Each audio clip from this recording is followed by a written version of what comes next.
Hi, I'm Kristen Remington. Thank you for joining us along this road to recovery as we tackle the scary, complicated, crippling, and powerful issue of addiction. I can't just take one drink. I drink, and before I know it, I gotta have another one, and another one, and another one, and another one, another one. When I first got busted, I was 105 pounds. And it slowly kills you. I mean, I've been drinking since I was little, 10, 11. I don't want to do it no more. You know, I wasted so much time. Time on the streets where drugs prey on the lonely and where alcohol reigns, where a desire to live is trumped by finding that quick fix, and where shadows of their demons rise as the sun sets, leaving the hopeless to wonder, will they survive the night? I mean, I'd be lying if I told you I wasn't. Of course I was scared. Not far from the 24-hour liquor stores and free casino booze, a handful of men find refuge here, the lucky ones perhaps.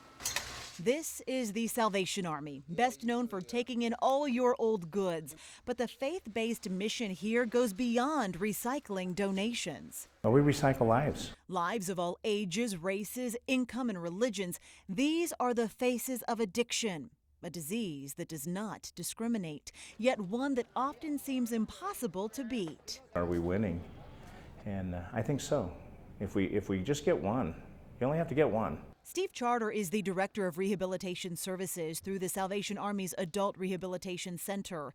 The 6-month work therapy program provides things like counseling, spiritual care, and anger management and drug classes for men who've lost the ability to cope and provide for themselves, all while putting a roof over their heads, shoes on their feet, and nourishment in their bodies. We have alcoholics, we have drug addicts here, we have people who have been in prison for 25 years.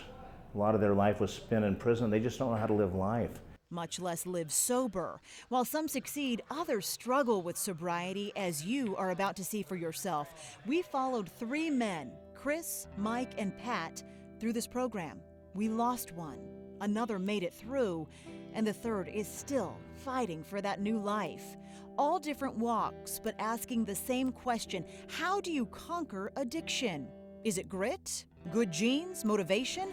Experts want to know too. It's very difficult for us to predict who's going to get it and who's going to fail. The earlier you can interrupt it, the greater likelihood you have of being able to have a sustained recovery. Their findings show this is the case for millions of men. 1 in 5 will battle drug or alcohol abuse at some point in life. And for these men, it's now. Why am I doing this? You know, I need to understand why I'm doing it. You know, that's the hard thing. You can't do it by yourself. And they're not alone. We will travel with them down this road to recovery as they work to turn their lives around in search of hope on the horizon. The road to recovery certainly isn't without potholes and pitfalls, but it is a journey from which we can all learn. If you know anyone battling drug or alcohol abuse, a loved one, a spouse, a child, friend, maybe even yourself, the next half hour just might change your life. Breaking an addiction can be overwhelming, but there are resources available to anyone who wants to quit, including, as you just saw, the Salvation Army. After the break, photographer Brad Horn and I will take you behind the scenes to a side of the Salvation Army that the public never sees, where the real work is just beginning, and where men who once lived to use, abuse, and drink are now desperate to live without. More on their road to recovery when we come back. Welcome back, everyone. It's not a nonprofit just in the business of recycling goods, but also recycling lives. The Salvation Army allowed us unprecedented access inside its main warehouse and distribution center on Valley Road. But not many people know that there is also a residential hall on campus with 75 beds for men who either wander into the program themselves or for those who are court-ordered to be there. We followed 3 men who filled those beds over the past 180 days for an intimate look at their struggles to stay sober.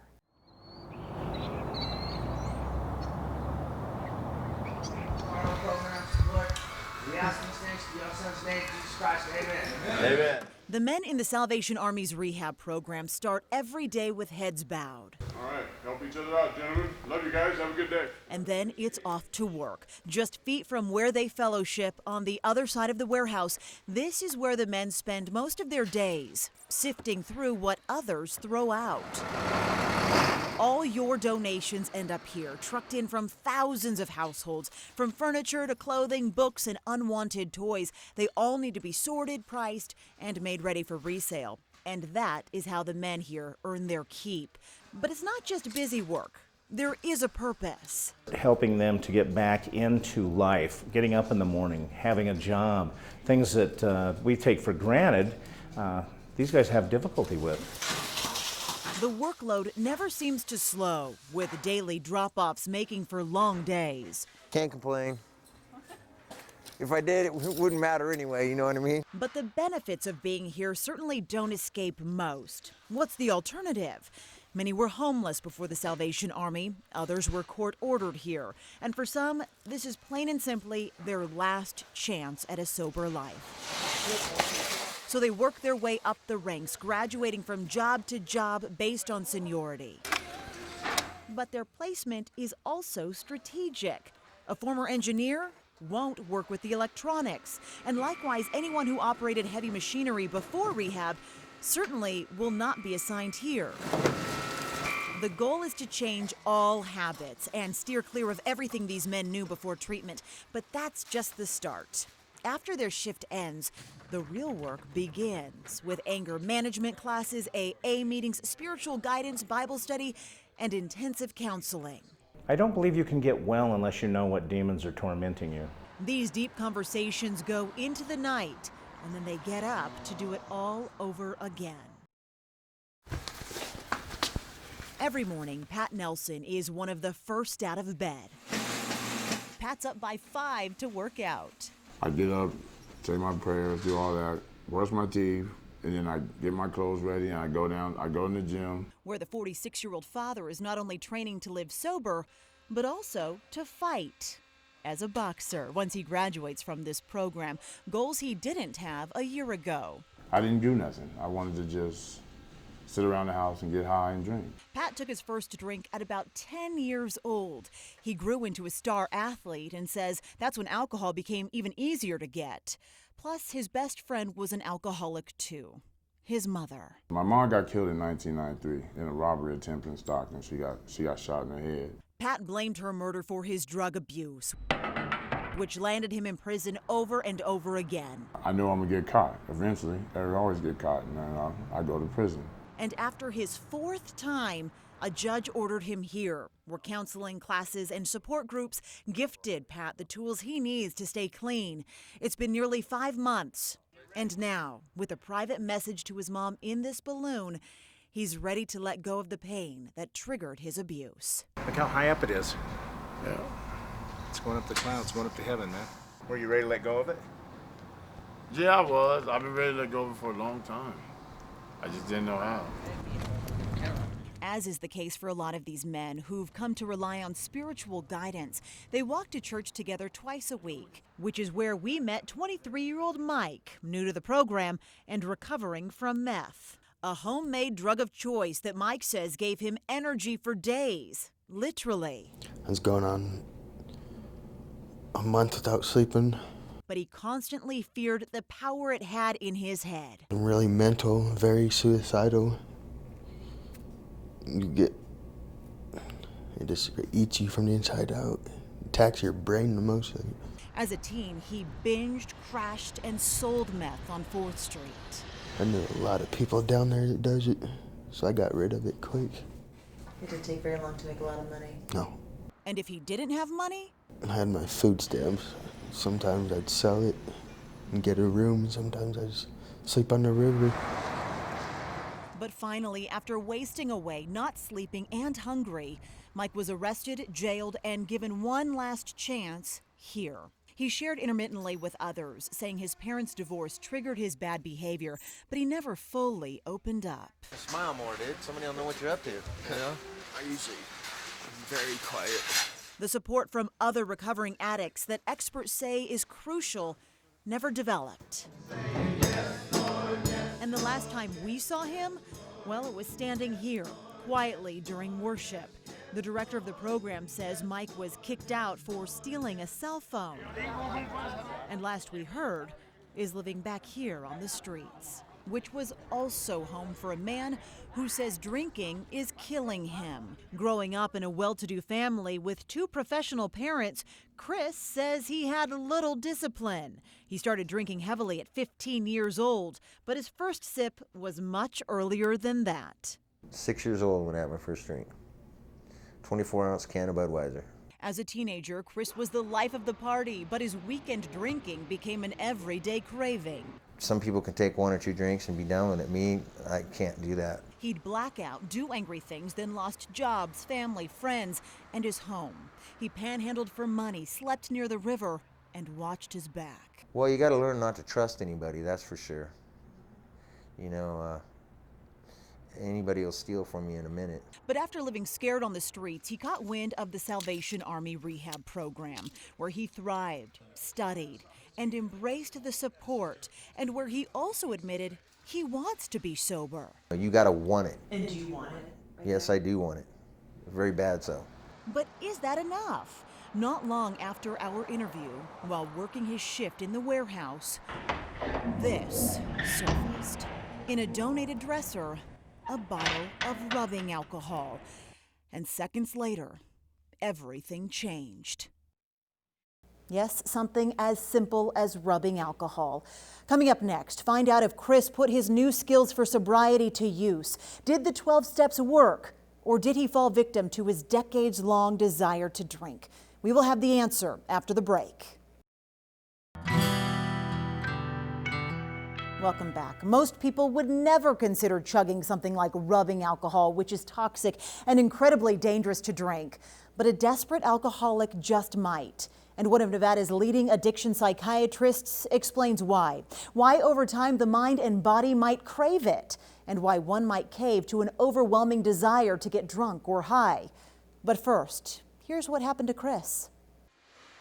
With tremoring hands and eyes glazed over, Chris is back, fresh off another detox. 5 weeks ago, he found a bottle of rubbing alcohol in the warehouse in a donated dresser and couldn't resist. We caught him on a PBT, which is a personal breath test, and we breath test everyone when they come back from meetings at the front desk. Chris blew almost a .04 and was kicked out of the zero tolerance program immediately. He spent 5 weeks out here again before begging to come back, and we sat down with him the day after his return with the first question, why'd he do it? I don't know. I got to figure out what's going on inside my head and figure out why I do it.